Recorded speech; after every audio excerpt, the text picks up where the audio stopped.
ça secoue sec. Ce sont les agitateurs du Hainaut sur CNO. CNO. Bonjour David. Bonjour Enza. Bonjour Francis. Bonjour. Bienvenue dans l'émission. Vous êtes président du comité régional des Hauts-de-France de Muay Thai. Tout à fait. Je laisse la parole à David. Bonjour Francis. Bonjour. Je voulais savoir est-ce que vous pouvez vous présenter Présenter le Muay Thai ou vous-même vous-même. déjà. Moi, en fait, je suis Francis Conreur. Je suis à la retraite depuis 6 ans. J'étais conducteur de travaux dans la façade aluminium. Et donc j'ai ouvert, j'ai appris le karaté contact, le full contact, la boxe américaine à l'époque, et après il y avait donc le Muay Thai qui est arrivé en France autour des années 80. Et donc il a été amené dans le Nord ici par monsieur José Hernandez, qui était un expert en karaté, il était 7e dan, et je veux dire, paix à son âme, parce qu'il est décédé maintenant, quoi. Est-ce que vous pouvez donc nous parler un peu du Muay Thai ? Donc le Muay Thai, en fait, c'est un sport pied-point. Donc je vais dire qui a démarré par la boxe birmane au niveau du 19e siècle. En fait, il servait, de ce sport pour se défendre. Il y avait la guerre birmane, donc il se servait de ce sport pour se défendre. Et après, il y a eu plusieurs dérivés, il y a eu le Muay Boran, et le Muay Thai est arrivé, en France, par M. Brison et M. Pachi, autour des années 1960. Et de là, il y a eu les premiers championnats qui ont été faits par M. Pachi. Ils ont dû tourner, si je ne me trompe pas, les années 70-75, quoi. Voilà. Et donc, dans le Muay Thai, de quelle partie du corps on peut se servir ? Donc le Muay Thai, comparé à d'autres sports, on peut se servir de tout. On a le droit à tout. En fait, on a toutes les armes. On a à la fois les poings, les coups de coude, les coups de genoux, les coups de pied, circulaires, de face, etc. Et tout est autorisé. Donc vous faites partie de l'Académie des Hauts-de-France. Je fais partie de l'Académie des Hauts-de-France, je suis président de l'Académie des Hauts-de-France à FMT depuis 10 ans maintenant, quoi. Est-ce que cette académie appartient à une fédération ? Elle appartient à une fédération qui n'est pas délégataire, elle a été reliée par la SPTT qui est les délégataires. Et je vais dire, on essaye d'avoir la délégation depuis 10 ans, quoi. Et vous ne voulez pas vous affilier avec une autre fédération ? Je l'ai fait auparavant. La seule chose, c'est qu'auparavant, j'étais affilié avec la FFKMDA, qui est une fédération délégataire, mais aujourd'hui qui n'est pas 100% Muay Thai. C'est-à-dire que cette fédération, elle fait tous les sports de combat. Elle fait à la fois du kickboxing, du Muay Thai, elle fait du MMA, elle fait un peu tout, quoi. Et nous, le but, c'était d'avoir une fédération simple, 100% Muay Thai, quoi. Et dans les Hauts-de-France, combien vous avez d'adhérents ? Donc dans les Hauts-de-France, actuellement au niveau de la FMT, j'ai 33 clubs et à peu près 1500 licenciés. 1500 licenciés. Et en France ? En France, on tourne donc au niveau de la FMT, parce que au niveau de la FFKMDA, ils sont 50 000, mais tout sport confondu. Nous, au niveau de la FMT, on va arriver cette année à 20 000 licenciés. Très bien. Ce que j'ai noté, c'est qu'en fait, je vais revenir à l'origine du Muay Thai, qui est aussi boxe thaïlandaise. Boxe thaïlandaise, tout à fait. Il y a 4 techniques de Muay Thai. J'ai noté qu'en fait, en Thaïlande, chaque région a sa technique. Ils ont des techniques qui sont un peu, particulières, c'est-à-dire qu'il y a des régions, ils ont soit le Muay Boran, mais à l'arrivée, tout est pareil, on peut se servir de tout. Et en Thaïlande comme en France maintenant, c'est codifié et il y a des protections. C'est-à-dire qu'on a des catégories, et aujourd'hui, la catégorie pro et semi-professionnelle, elle n'a aucune protection. Par contre, chez les enfants et les amateurs, il y a des protections telles que le casque, les protège-tibia, les plastrons, on se protège avec un plastron, les coudières pour les coups de coude, et après c'est tout, quoi. Donc, le sport a évolué au fil des décennies. Il a toujours en fait cette technique de base qui est en fait la protection. Comme dans tous les sports de combat. Voilà, mais c'est devenu un vrai sport et un vrai divertissement en fait. Oui, tout à fait. Moi j'étais l'un des premiers, parce que dans les années 60, il n'y avait pas de cours enfants, et j'étais l'un des premiers dans la région à ouvrir mon club et faire des cours enfants, parce que le cours enfant, c'est bon, le compétiteur de l'avenir, quoi, hein, de la suite. Et bon, je veux dire, maintenant, tout le monde a un cours enfant. Et bon, ça marche super Et c'est bien. quel âge le cours enfant? Le cours enfant, moi, je prends à partir de 5 ans. C'est-à-dire que j'ai 3 cours. Je fais un cours enfant de 5 ans, 10 ans. Après, les ados de 11 ans à 16 ans. Et après, le cours adulte, quoi. Je pense pas que le cours enfant, comment Le dire, cours enfant, c'est light, hein, attention. Hein, il y a aucun, voilà, c'est light. voilà. Et y a c'est pas bon, je veux dire, c'est des techniques de base, Voilà. c'est des jeux Ouais. d'opposition. Voilà. Et, bon, je veux dire, il n'y a pas de contact chez l'enfant. D'accord. Il y a juste, bon, à partir d'un certain âge où on commence à autoriser, mais bon, c'est la catégorie minime, cadet, où là, bon, je vais dire, c'est un impact à la touche, on va dire. Hein, c'est pas, je vais dire, au chaos, mais bon, c'est très codifié, quoi. Vous participez à des galas Ouais, des non, matchs mais tout à fait. Le week-end dernier, on a fait les championnats régionaux donc, de Muay Thai qui se faisaient sur Arras. Hein, là, j'ai un gala sur Cambrai le 16 mai. Voilà, et on fait des compétitions. Moi, ici, au niveau de la région, bon, je commence par une coupe de Noël. Hein, donc ça, c'est en décembre. Après, on fait un championnat éducatif donc, pour les enfants, un championnat donc, pour les cadets juniors, les classes D et C. Hein, donc, et après, on fait toutes les finales ensemble. C'est ce qu'on a fait le week-end dernier. Il doit y avoir une sacrée préparation physique. Comment se passent les entraînements? Ça, je vais dire, c'est au niveau de l'entraînement. Hein. Aujourd'hui, c'est sûr que le compétiteur a besoin d'un physique. Donc, on les prépare. Hein, je vais dire, bon, soit par du travail, par du sparring, de la corde, du sac de frappe, du PAO. Et puis, bon, aussi, je vais dire, on va chez d'autres clubs pour dire de faire du combat, bon, évolutif, on va dire, pour dire d'être prêt le jour du gala ou de la compétition, quoi. Mais ce jour-là, il doit y avoir quand même un stress. Tout à fait, comment hein, vous gérez je le vais dire. stress Le stress, je vais dire, il faut le vivre. Déjà, nous, bon, entraîneurs, des fois, on a plus le stress que, je vais dire, nos compétiteurs, parce que, bon, il ne ressort pas de la compétition toujours ce qu'on a dit de faire et ce qu'on a appris. Hein, c'est dommage, mais bon, moi je veux dire, il faut déjà avoir le courage de monter sur le ring, c'est pas évident. Hein, et puis, je veux dire, aujourd'hui, il y en a qui s'en sortent très bien. Je veux dire, ils sont sur un ring, ça part de partout. Et puis, bon, par contre, il y en a qu'on croit, qu'on voit meilleur à l'entraînement, et arriver en compétition, ils ne sauront rien de l'entraînement, quoi. La technique. Voilà. J'ai vu que vous aviez plusieurs licences, classe A, classe B. Ça consiste à quoi? Ça, c'est par rapport à les séries. C'est-à-dire que la licence classe A, en fait, ça démarre au niveau des seniors. Donc, vous avez les classes D, c'est vraiment les débutants.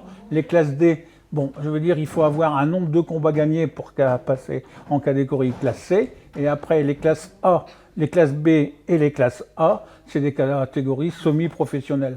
Donc là où, après, c'est pareil, bon, on dit pas boxeur, on dit NAC-point, où là, systématiquement, quand c'est dans du gala, les gens sont rémunérés. Il y a des primes de match, en fait, et ils sont rémunérés, quoi. Bon, pour le B et le A, juste en dessous, c'est gratuit, quoi. Mais il me semble que vous avez un champion du monde. J'ai un champion du monde, bon, moi j'ai... qui était plusieurs fois, je crois, même. Aurélien Houdard, qui a été 2 fois champion du monde. J'ai des champions de France, j'ai été moi-même champion de France. Et je vais dire, après, bon, ça tourne. Hein. Moi, je vais vous dire, bon, actuellement, j'ai 67 ans, donc bon, je suis toujours là au club. Mais bon, ce que je veux, c'est laisser mon club et tout ce que j'ai construit à des personnes, bon, je vais dire, qui aiment le sport, qui donnent le savoir-faire. Et puis que bon, le Muay Thai continue, bon, je veux dire, dans le Hauts-de-France, quoi. Il est où votre club? Moi, mon club, il est à Rosu, mais bon, je veux dire, dans la région, il y en a un peu partout. Hein. Je vais dire, à Valenciennes, il y en a, à Saint-Saul, il y en a, à Fresnes, à Condé. Ah oui, il y a quand même pas mal de clubs sur le territoire. Dans tout le territoire, il y a quand même pas mal de clubs, quoi. Alors parlons de votre club, justement, comment il fonctionne? Mon club, en fait, il fonctionne. Bon, déjà, c'est tous des entraîneurs bénévoles qui ont passé, je vais dire quand même, un diplôme d'instructeur. Hein, donc, chez nous, avec la FMT, on fait le BMFT1, le 2. Donc, c'est 2 catégories de diplômes qui ne sont pas. Et bon, je veux dire, on peut faire aussi avec la FMT un BP-GEST. Donc là, c'est Ça existe le BP-GEST, ouais, brevet professionnel. C'est un brevet professionnel de la jeunesse. pour le sport. Bon, je vais dire ça, malheureusement, c'est un coût Donc bon, il faut aller chercher des subventions. Bon, on a hein, dans le Nord, l'année dernière, non, il y a 2 ans, j'ai 4 BPJEP qui sont arrivés, quoi. Hein, puis j'en ai 2 autres qui étaient... En fait, le BPJEP, c'est l'ancien brevet d'État Voilà, tout à fait. qu'ils ont changé, qu'ils ont mis en BPJEP pour pouvoir justement enseigner les arts martiaux ou d'autres sports. Tous les arts martiaux, quoi. Bon, nous, on a dans la région, du côté de l'île, il y a Wattignies. En fait, il y a le CREPS. Le CREPS, Hein, oui. donc, où on peut passer le BPJEP, mais avec l'autre fédération, la FFEK-MDA, qui est délégataire. Mais bon, il faut savoir qu'aujourd'hui, un BPJEP, c'est sur une durée de 6 à 10 mois à peu près. Hein, et c'est à peu près un coût de 3 500 à 4 500 euros pour le stagiaire, quoi. Quelles sont les valeurs du Muay Thai? Les valeurs, je vais dire, aujourd'hui, les valeurs, c'est l'honneur, le respect, le fair play et la sincérité. Et puis, c'est ce qu'on apprend, quoi. C'est les règles de la vie. Et je dirais qu'aujourd'hui, ce qu'on montre et ce que les parents voient parfois au niveau de l'art martial par lui-même, c'est pas un sport de voyous, c'est un sport qui est codifié, il y a des règles. Et puis, voilà, quoi. Et le Muay Thai, en Thaïlande, c'est une vraie religion, en fait. Ah oui, en Thaïlande, je vais dire, là-bas, Tout le monde fait du Muay Thai. je vais dire, c'est le sport national déjà, mais je veux dire, les enfants de 5-6 ans, à 5 heures du matin, ils vont faire le footing, ils s'entraînent, je vais dire, à la dure, et après, c'est pareil, c'est très codifié, c'est très respecté, et puis, on a, il y a beaucoup de champions en Thaïlande, hein. Moi, j'en ai fait venir un il y a une dizaine d'années, Samsai, qui est venu sur Revue. Je veux dire, c'est des références, quoi. Quelle est la différence entre le Muay Thai, le karaté, le kickboxing?